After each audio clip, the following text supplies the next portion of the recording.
Oracle Outlook for the week starting October the 9th, 2017. This week I was intending on working with a playing card deck. I really felt I wanted to do a playing card reading for the week. But an interesting thing happened earlier on. So earlier this week I had my weekly coaching session with one of my regular clients, and when she came for her session, she brought with her a gift for me. And it turned out it was a tarot deck. So it's one I didn't have in my collection. So I graciously accepted the gift. So I took that as a nod or a wink from the universe that perhaps that this was the deck that I was supposed to be using for this week's reading. The interesting thing about it is that the deck is a non-scenic deck, or what we know in tarot world as a pip deck. So it is almost like working with a playing card deck. So the deck that I've been talking about is from the deck and book set called The Art of Tarot by Liz Dean. So I have the cards on the table, and just as I do each week for these weekly general readings, I'm going to take a few moments to shuffle the cards, and as I do, I'm focusing on my typical intention and question, which is what do we need to know for the week ahead. Alright, I'm going to go with that. That's great. So I'm going to cut the cards now. And now I'm going to fan them out. And I'm going to pick 3 cards from the deck, because when I work with tarot, and there's 2 right there, so 1, 2. When I work with tarot, I work with 3 cards. So I have the card selected.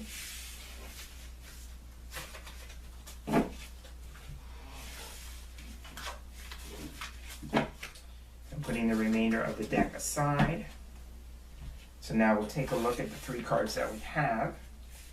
So when I work with tarot, I read the cards from left to right, the same way I would when I'm working with a deck of playing cards. So opening up the line we have, oh, this is interesting. Okay, so opening up the line we have the Ace of Wands, and the reason why I'm saying this is interesting and I'm grinning is because the Ace of Wands was also in last week's reading. So here we have a carryover from last week. So if you watched that video, I talked about the Ace of Wands representing the potential for something new, because aces represent new things, beginnings, you know, potential for the future, things of that nature. And so last week I had talked about either 1 or 2 scenarios was taking place, either that somebody was starting something new, and Wands is a suit that represents work, business, enterprise, or creative endeavors. So somebody was either starting something new in terms of work or something having to do with a creative endeavor, or that they were returning to one. Because I talked about last week, the Ace of Wands for me is about like reigniting a passion, or getting back, or a return to something that we've been previously working on, like we're blowing the dust off of it and we're getting back to working on that. So the Ace of Wands showing up again is also reaffirming that message. Now, the Ace of Wands for me can also be about a document. So there may be something having to do with documentation. Last week I had talked about seeing the image of a manuscript in my head. This week I'm seeing something having to do with documenting something. And it's very interesting as I'm looking at the wand on this card, it almost looks like a pen. So again, it represents either we're writing something or something needing to be signed. If it's document or documentation of some kind, it may require a signature. But whatever the scenario this week, for me the Ace of Wands represents something new showing up in our lives. We feel very passionate about it, like, so it's either a new sense of passion or a reignited sense of passion, and that it's allowing us to maybe set a new intention. I'm seeing like the idea of like Wands for me represents intention and action. So we either are setting a new intention, and with that there's going to be a new course of action that needs to be in alignment with this new intention. Right? Because I'm getting the sense of like, and I think I alluded to this last week as well, that something that you may have done prior in terms of the work, something you may have done prior to get you where you are in this present moment, may not be the same type of work now that you're in this new thing that's going to take you where you need to go with whatever this new endeavor is. So that's the first card. Looking to the middle card, we have, oh, this is interesting. So here we have the Page of Swords. So pages in tarot for me represent a learning stage of development, right? So there's that. It can also be, with pages, they bear news or messages, right? Swords for me can represent something that may be troubling, because this card can represent troubles, it can represent problems, it can represent conflicts, things of that nature. So it's very interesting. So it could be, you know, with the Ace of Wands, maybe we're looking at a new way of approaching a particular problem, challenge, obstacle, things of that nature. Those are all things that I associate with the Suit of Swords. Now, going with the whole idea about a learning stage of development, this card comes up when we may be asking the pivotal question when we're in the middle of an experience, and it's very interesting, this is the middle card, so in the middle of an experience, we're asking, like, why? Why is this happening? Why did this have to happen? Sometimes we could ask, like, why is it happening to me, or if it's happening to somebody else, or the world in a larger sense. There are lots of things going on in the world, and we may be taking a step back and going, why is this happening? Why now? Kind of thing, because I'm seeing, like, the why. We may be looking for a why in the midst of whatever the challenge or the problem is, you know? So I'm seeing that. Sometimes this card can represent intellectual curiosity. So it's about maybe stimulating your brain, gathering information. And as I'm saying that, this card can represent grasping a new idea, a new theory, a new concept, and taking it and running with it. So there could be that. And it would make sense too, because the page is actually, if I hold up the cards, the page is actually looking at the Ace of Wands, right? So it could be like, you know, this idea of like new work coming this way. If the page is looked at as a person, then this person is facing something having to do with a creative endeavor, new work. It could be like maybe gathering information, exploring some ideas, regarding some kind of new work, that kind of thing. So I'm seeing that with the interplay with the cards. Taking a step back and seeing what else do I need to say about the Page of Swords. Oh yeah, so this idea about news or messages that I talked about earlier, sometimes this can be a couple of things. It could be news or information that is about, you know, maybe a lifestyle change. It could be about a new communication or systems process, because sometimes I see swords as information and communication systems and processes. So I'm seeing that. But this card can also be about when we're engaging in either passing on news or message, or on the receiving end of news or message that may be difficult to hear in the moment. Because I always see this scenario in my mind when this card comes up. So you know, I always like to reference pop culture. So in this particular instance, I'm seeing a scene from A Few Good Men, you know, the movie that stars Tom Cruise and Jack Nicholson, right? And I always see this scene when this card comes up. So Tom Cruise's character has Jack Nicholson's character on the witness stand in a court of law. And it's very interesting because sometimes this card for me can represent investigation or somebody being served a subpoena or a summons to appear in court. So it's very interesting that I'm seeing this courtroom drama playing out in my head. So that whole idea about a summons or a subpoena may be applicable to someone watching this video, or that maybe you are gathering information or research pertaining to a legal matter or a legal pursuit, because now I just saw paralegal. Okay, but now before I wander off too far, let me come back to the scene. So the two gentlemen are in the courtroom. Jack Nicholson's character's on the witness stand, like I said, and Tom Cruise is questioning him, and then all of a sudden Jack Nicholson's character has this outburst and says, "You want the truth? You can't handle the truth." So I'm seeing that scenario. So for somebody, either somebody has to be mindful, swords being about the mind, somebody has to be mindful if they are going to be the one presenting information that could be potentially troubling or alarming, or that may be difficult to hear. Is there a way that you could share that message, share that news in a way that allows it to be heard? So think about that if you're going to be the one presenting the news. If you're going to be on the receiving end, you may want to be prepared for any and all possible answers to a question that you have been asking the why to.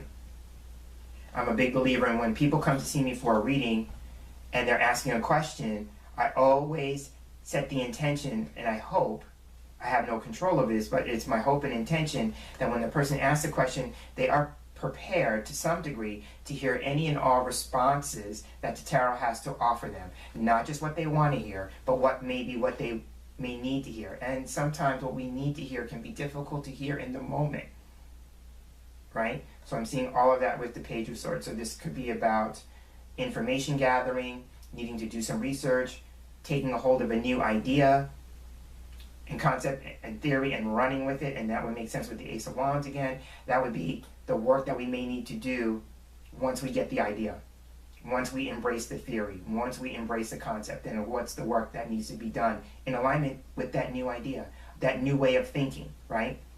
Because this is interesting too. As I'm talking about that, the Ace of Wands is making me feel, not only is this maybe a week where we're going to be considering a new way of thinking about something, but this could also be a new way of being. Wands for me represents image and identity. So it could be somebody has an idea about a lifestyle change, and then they take the corresponding actions that are going to support that new idea of the lifestyle that they would like to live. So I'm seeing that with the Page of Swords. So again, new information, new ideas, new theories, new concepts. This could also be about either being on the giving end, communicating news or a message that may be difficult to hear, and if so, being mindful about, if you were in that person's shoes, how would you present it? And also be mindful of, if you're going to ask why something is taking place, be prepared for any and all possible answers to that big question, why? Now moving to the last card for the week we have. Okay, so here we have the Eight of Cups.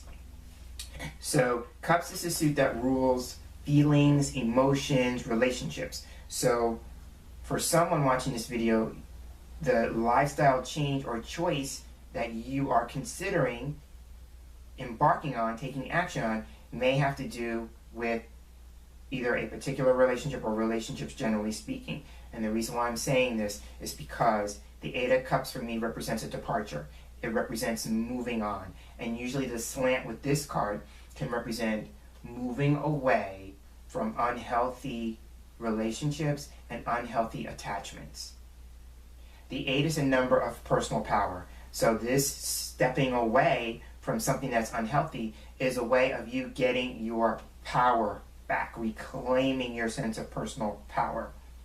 Right, so there's that. So I'm really feeling like for someone watching this video, and I had talked about lifestyle change and image and identity, as a result of that, maybe going through that process, the end result is that you become aware of being involved and participating in unhealthy relationships. The extreme with this card is sometimes I see the idea of like toxic relationships. So that's toxic people, toxic situations, toxic environments. And this card is saying, I'm done with that. I've had enough of that. It's time to move on. So I'm hearing a few songs, as you know, I like to share music that pops into my head when I'm doing these readings. So when I talked about the idea of something being toxic, I heard, once again, because I heard a Britney Spears song last week, I'm hearing Britney Spears song Toxic in my head. So there's something maybe of a toxic nature. It could also be too like the lifestyle change. If it's not about an actual relationship, somebody may actually consider the idea of detoxing. And that would be like a physical detox, because I'm seeing that.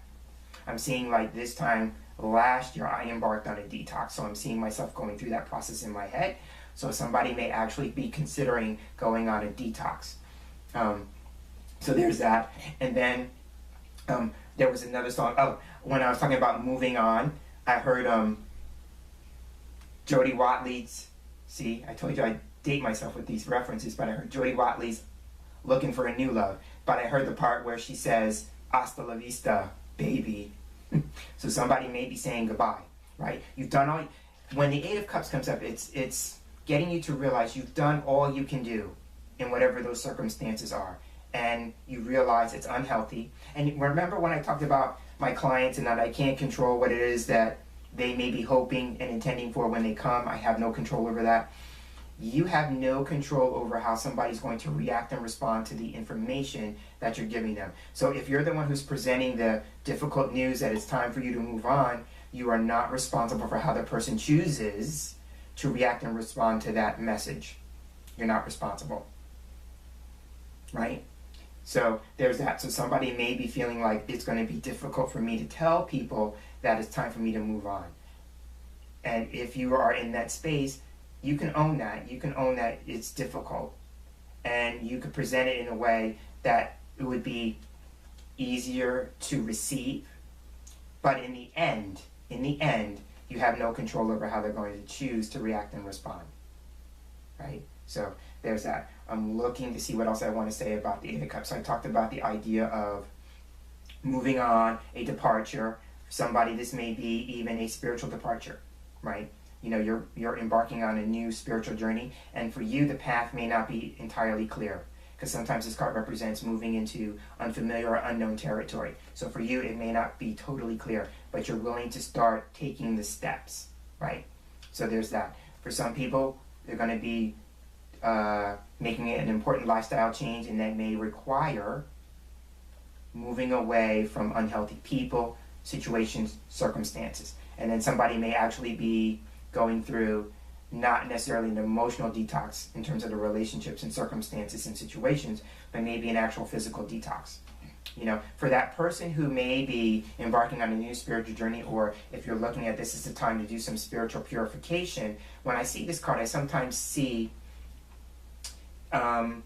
advice of carrying around amethyst. I'm not much of a crystal person, but this card for me is known as the amethyst rose card, and it's very funny because it has a rose tint to it. And when I'm seeing the idea like this is the amethyst rose card, usually the advice being offered is to carry around a piece of amethyst on your person for at least a month, because this card for me represents a full lunar cycle, and that would be a month in time. So on that note, I will end and round out this week's Oracle Outlook. I'm James Himm Mitchell, and as I close for the week, I'd like to thank you for sharing space here with me this week, and I look forward to sharing the same space with you again in our next reading together next week, if I can get the words out. So until then, I'm hoping that you have a wonderful day, and I'm hoping that you have a tarot-tastic week. Take care.